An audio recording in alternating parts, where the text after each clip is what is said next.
नमस्कार। बोर्ड परीक्षा की तैयारी कैसी चल रही है?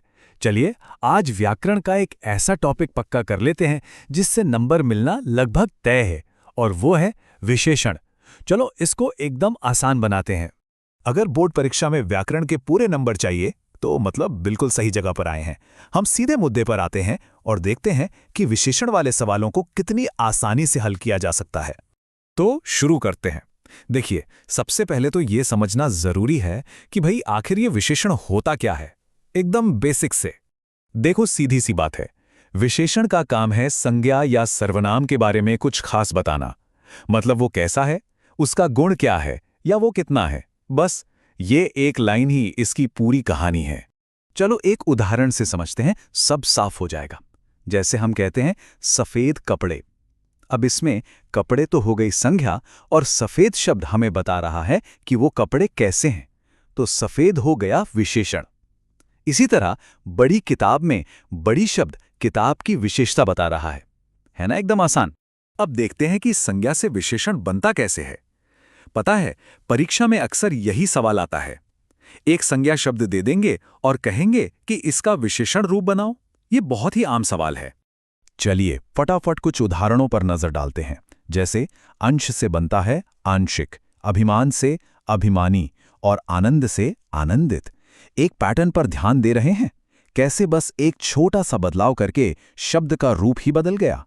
और उदाहरण देखिए, धर्म से धार्मिक, नगर से नागरिक और प्रकृति से प्राकृतिक। यहां एक पैटर्न दिख रहा है ना, कई शब्दों के आखिर में एक लग रहा है। ऐसे छोटे छोटे पैटर्न पकड़ने से परीक्षा में बहुत मदद मिलती है, याद रखना। और ये वाले तो समझ लीजिए कि एग्जामिनर के फेवरेट शब्द हैं। ये परीक्षाओं में बार बार पूछे जाते हैं। स्वर्ग से स्वर्गीय, शरीर से शारीरिक और शान से शानदार। इन पर तो खास ध्यान देना ही है। तो अब आते हैं सबसे जरूरी हिस्से पर। देखते हैं कि पिछले सालों की बोर्ड परीक्षाओं में असल में कैसे सवाल पूछे गए हैं। इससे क्या होगा, इससे हमारी तैयारी को एक सही दिशा मिलेगी। तो हम सीधे मार्च 2018 के प्रश्न पत्र से एक सवाल उठाते हैं और देखते हैं कि जो अभी अभी सीखा है वो सच में काम आता है या नहीं। सवाल बहुत सीधा है। स्वर्ग शब्द का विशेषण क्या है? जरा एक पल के लिए सोचिए। अरे हमने कुछ देर पहले ही इस पर बात की थी, याद आया? और सही जवाब है स्वर्गीय। देखा, यह सीधा हमारी उदाहरण वाली लिस्ट से ही आया है।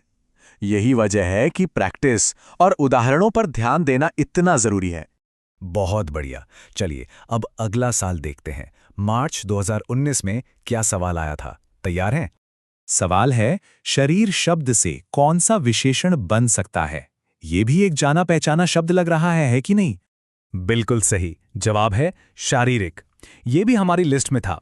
अब आप समझ रहे हैं, बोर्ड परीक्षाओं में अक्सर कुछ खास गिने चुने शब्द ही हैं जो दोहराए जाते हैं। तो चलिए अब तक हमने जो भी सीखा है ना, उसे जल्दी से एक बार दोहरा लेते हैं ताकि ये सारी मुख्य बातें दिमाग में एकदम अच्छे से बैठ जाएं। ये स्लाइड एक तरह से पूरी बातचीत का सार है। धर्म से धार्मिक, प्रकृति से प्राकृतिक, स्वर्ग से स्वर्गीय और शरीर से शारीरिक। ये कुछ सबसे आम शब्द हैं जिन्हें याद रखना ही रखना है।